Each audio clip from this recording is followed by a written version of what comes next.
back to my channel. Welcome back from Christmas vacation, Christmas celebration. I don't know what you were celebrating this past week, whether you celebrated Hanukkah or Christmas or Kwanzaa or just life. I hope you had a fantastic celebration. I did. I shared some clips from our Christmas celebration. So if you didn't watch my Vlogmas videos, maybe you want to watch just that one, that's fine. But I love doing Vlogmas. I love the daily challenges and we're going to get back to them. But today's video is kind of a Friday Reads video. I know it's the last Friday in December. It's the last Friday in 2022. And now is when we're picking back up with Friday Reads. But I just wanted to come on here and give you a little update on what my reading life has been like in the last however long. I've been reading. I haven't been reading what I thought I was going to read, but I've been reading. I read some things, so I want to share that. You know, in the next few days, there's going to be a lot of flurry of activity around year-end reading, like all the books that you read this year, your top reads, your 5-star reads, the books that were most disappointing, the books that you're looking forward to reading, all of that. There are going to be lots of those videos. But I didn't want to lose my recap of what I've been reading so far this month. So that's what we're going to try to focus on today a little bit. Going to try to make this brief. I know I say that all the time and I get a little carried away, but we're going to try to keep ourselves reined in. So like I said, I had a lot of reading plans for the year, but also for this month. But you know, just in keeping with all the other things, trying to keep up with all the other things that are going on. I didn't read all the things that I thought I was going to, but I did manage to read a few books. So the first one that I finished in December was Jane and Prudence by Barbara Pym. I love a Barbara Pym novel. And in this one, we're reading a little bit about women who are academic, scholarly, and how they see each other, how they see themselves, and how society sees them. Sometimes see them as failures because they're not as domestic as people would like them to be. But you also see that in their mind, in their space, in their private time, they're thinking about academic things sometimes. So I love Jane and Prudence because it gave us a little glimpse into that life of the academic woman who in her mind, she's always thinking about her research. In the case of the characters in this book, the older female character, Jane, she wrote or researched poets. And so she's always thinking about some poem or some line of a poem or some poet. Biography is always like in her mind, but people are critical because she doesn't know how to make lunch. She doesn't know how to unpack her kitchen after they've moved. And she's married to a vicar. So in everybody's eyes, she should be the perfect pastor's wife. At my church, we call her the first lady. Yeah. So I love the book because it gives a little bit of the dichotomy of experiences of women. You know, Barbara Pym was popular. Her writings were published in the mid-1900s. And for me, there's a cozy reads. So I read that book and I loved it and I just want to chat a little bit about it here. I also finished The Secret Life of Bees by Sue Monk Kidd. Ah, look who's here. Say hi. Those are your friends? Yeah. Say Happy New Year. Happy New Year. Yeah. Happy Kwanzaa. Today is the 5th day of Kwanzaa. The 5th day of Kwanzaa. We have to figure out what the 5th day of Kwanzaa is about so we can celebrate. All right, we'll talk to you later, okay? You want your Play-Doh? Okay.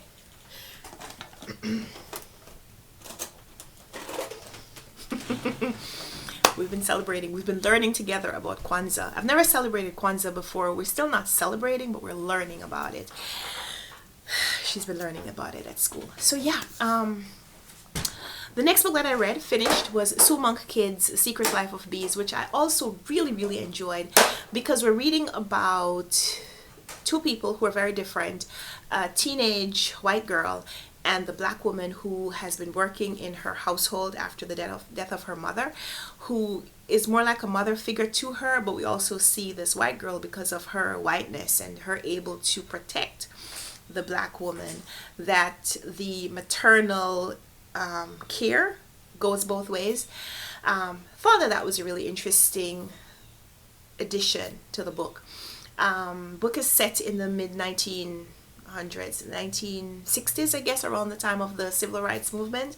And so we're reading about this black woman getting in trouble because she's trying to register to vote, and the white girl helps usher them into this other place, because she's also looking for answers, questions, closure, I don't know, around the death of her mother. And so the book is that, but it's also overlaid with this story about real life bees and what happens when, like, how the hive is organized around the queen and what the queen does for a hive, and what happens when the queen has died or the queen is not able to perform her duties, and yeah, all of that. So I love how the two stories, the real life nature story, works along with what we're reading about the social dynamics. Love that story. It's not perfect. There are places that you could critique, of course, like lots of books you can criticize them, but I love what the book presents and projects, so we're going to focus on that. So high ratings for me for those books. I also finished recently Christmas Shopaholic by Sophie Kinsella, one of my favorite chick lit kind of books, but this book is so much more. It's so much more. For a book that is about shopaholic tendencies, it's also very anti-consumerism, because the message in this is about the things that we have, the things that we are able to give, especially at Christmas. The best gifts are not things that you can buy in a store. Oh, very nice. Thank you, baby. Which I love. Like, yeah, this book is set around Christmas, but it's a book that you can read at any point. The Shopaholic series is one that you can read at any point. Thank you so much to Penguin Random House for sending me this copy, because it's my first book that I have owned from the Shopaholic series. Way back in the before Goodreads, before I was on Goodreads. Before, when I would go to the library and just read whatever I liked, didn't have TBRs, didn't have things in mind that I wanted to read, just pick up. And at that point, I tell you, like, I used to read the Pink Spine books, the Shopaholic books, like Confessions of a Shopaholic, I think is the first in the series, probably had a pink spine. And then I read like all the books that were available at that point, and I kind of fell out of reading, keeping up with the series, just because, you know, I've been reading different things. But this is a book that is just, it's perfect. It's perfect for the holiday. It is Becky Bloomwood. This is a young woman living in England, and her shopaholic tendencies means that every time she has a crisis, she looks for something that she can buy to solve the problem. Oh, you did. Good job. You made a little boat. Can we use it to sail? Okay. Thank you, baby. And so she right now is dealing with this high stress event because she's supposed to be hosting the family Christmas, her first time doing it, and everybody wants their own tradition to be a part of Becky's Christmas. And she's stressed, so she's trying to buy everything that's available for sale and even things that aren't. And then, like, how it works out is just, it's perfect. It's a perfect holiday read. So I'm not suggesting that you wait until next year to read this book. I'm saying that you could read this anytime and get all the Christmas feelings, all the holiday feelings, the warm, fuzzy feelings. You could get them anytime. So yeah, highly recommend the Shopaholic series. Thank you, Penguin Random House, for gifting me that book. So then I finished our book club book, and I think I'm just going to do it here. I was going to go do a separate video where we discuss this book. I was going to do a separate review video, but I think I'll just include that here. The Kingdom of This World by Alejo Carpentier, a Cuban author writing about the Haitian Revolution in the 1950s. And so there are things about this book that give away the fact that Alejo Carpentier is not Haitian. But I also really appreciate that this book exists. Alejo Carpentier is a white European Cuban man. So born, I think, in Cuba, but his parents were European. And I don't know if that's why, like, you know, just when you think about the fact that there weren't a lot of books that existed at that time that are still available today, why does this one survive? I don't know. I don't know the story about that. All I'm saying is that I'm just appreciative that this book exists, because in looking for books that teach us about Caribbean history and looking for Caribbean books that are available, as I choose books for our Run Right Reads book club, this one's available, but a lot of other books aren't. So I appreciate the fact that this exists, because without it, we don't have a lot of books that talk about the Haitian Revolution and gives us the insight that this author and this book provides. So I'm giving this book a pass because it's not a perfect book, and there are lots of places and things that you could critique, places that you could be critical and things that you could critique. But I'm also saying that I love the book because of what it is and what it offers. This edition has an introduction by Edwidge Danticat, who is probably one of the most prolific contemporary Haitian authors. And she celebrates the fact that this book also exists, and she ties it to more current or contemporary Haitian politics. So yeah. This one is telling the story of the Haitian Revolution. Did I say that already? So we're reading about two men who are enslaved men of African descent living in Haiti at the time. One who is possibly executed, and one who lives. One who's killed and one who lives. And a little bit about the experiences, the diversity of experiences of enslaved people at this time. How someone may see themselves as a good master. One of these colonists might see himself as a good master, but because number one, he doesn't set the people who are enslaved on his plantation, doesn't set them free, but also he's not able to do the things that would keep them protected. Even, if they were under his care, he's not protecting them because, yeah. I don't want to give away the book because I'm recommending that you read it. I plan to read this again. This was a library copy, and I want to buy my own copy so I can mark it up. And I think, knowing how the book ends, if I read it now a second time, I might get more from it. So for now, I'm just going to say that this one is about the Haitian Revolution, told from the perspective of three black men with very different experiences during this time, but we're also, four black men. And of course, there's also a little bit of a European bent because the author is European, and we see that a little bit in this book. But yeah, this edition translated by Harriet de Onis, and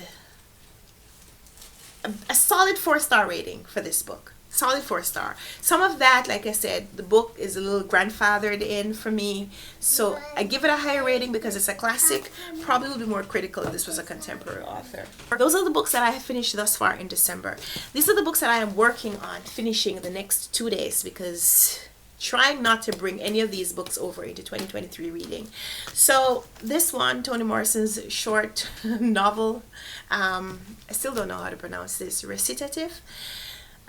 It's only 50 pages, so I'm going to try to read this today because I haven't read any Toni Morrison all year, and I have this project, so I'd like to advance even a little bit. Even if it means that I'm adding this to my original list, at least I would have read some Toni Morrison this year. So adding this to the list and hoping to read it by tomorrow night at midnight. Then I'm buddy reading Glory by Novalet Bulawayo, and it's my fault for having been reading this so slowly. Like, I'd only read a few pages at a time, but when you sit and immerse in this book, like, the story is really, it's engrossing. And I'm at the point in the book where we're reading a little bit about a mother-daughter relationship and seeing the sameness of experiences across generations. How sometimes you think you may be doing things to protect your children or to protect the next generation, but whether you can or can't really is determined by forces that are outside of yourself.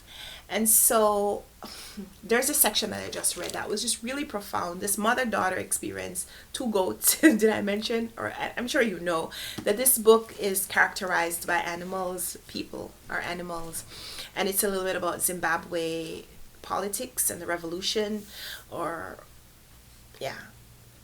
political revolution in Zimbabwe.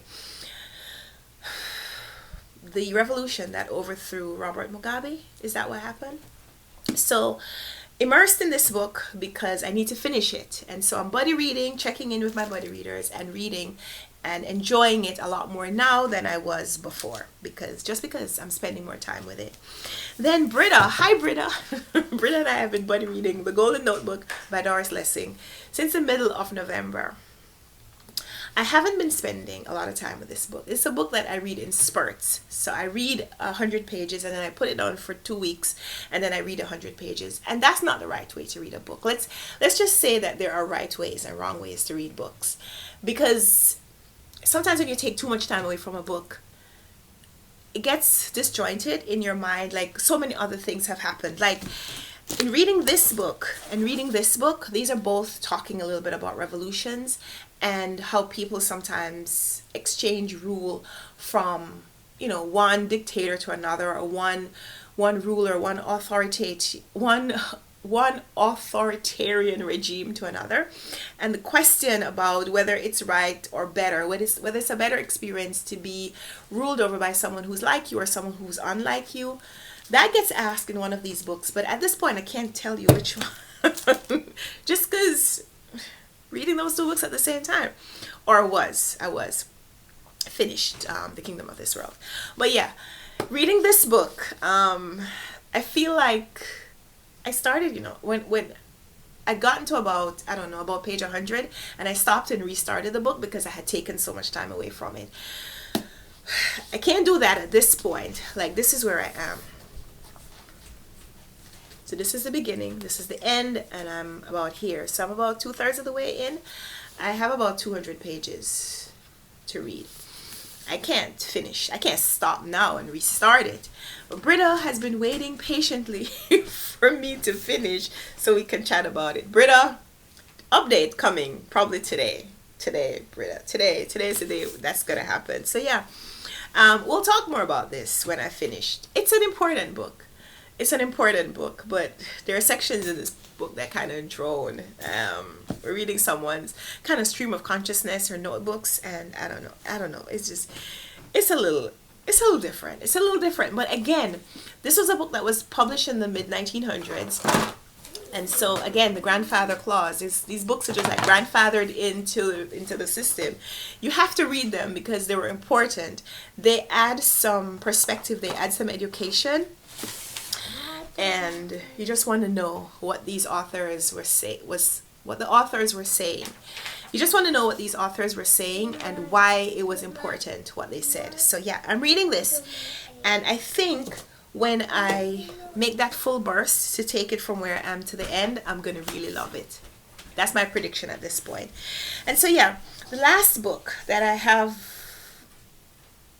in this pile that I want to finish is this book, another grandfathered in book, Brother Man by Roger Mays. This author lived in the mid 1900s. He published his book in 1954, and it's a little bit about life in Jamaica. We're following a few couples, and it's moving back and forth following their stories. And sometimes when we meet the couple, we're seeing them, but we're also privy to their thoughts about like backstories that we don't necessarily know. And so there are places where the book kind of distracts us itself, like the book itself distracts us from the story. And I feel like it's my reading habits that have made this book hard for me to read, because it's written in Jamaican dialect, which I have no problem reading. It can be a little hard to read Jamaican dialect sometimes, especially this book, because it was written so long ago.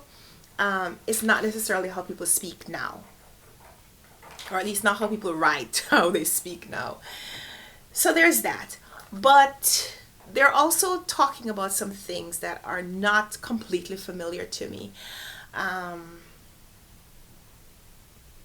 Yeah. But I like the book, and I want to read the book. So I'm going to finish it, and we'll chat more. Roger Mays, Brother Man. It's interesting too because the title is Brother Man, but the character who we think is the main character, in here he's called Brah Man, because Brah is the, or as people in America would shorten it now, bro, it would be more bro man. But in Jamaica they would have called him Brah Man. And so that's how he is referred to throughout the book. But I also see how you would want to call him brother.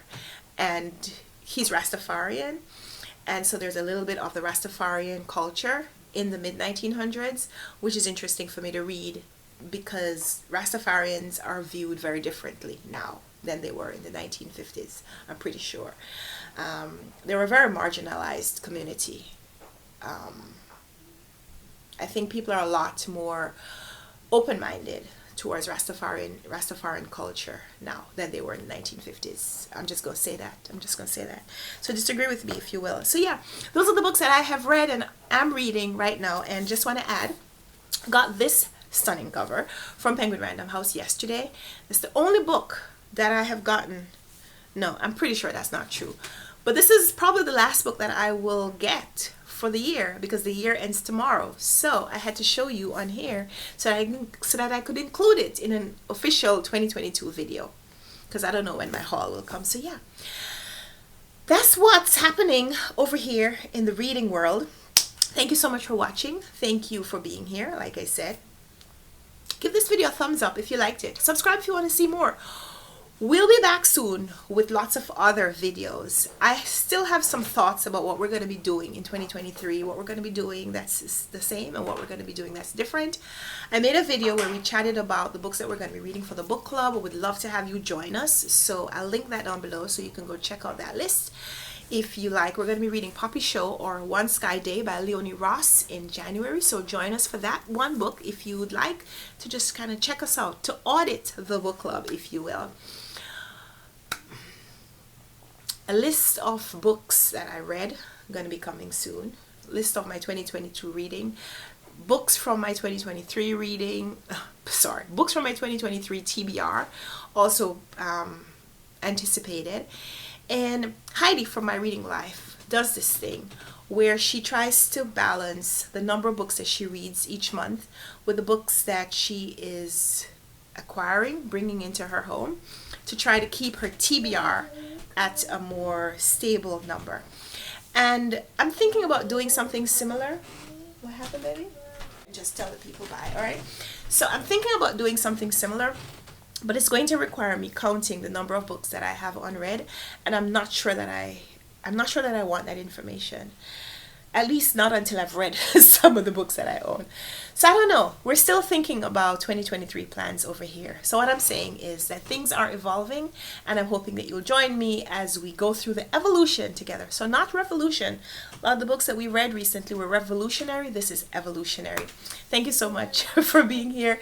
See you in the next one. It might be here. It might be in the new year, but no digging on your nose on camera.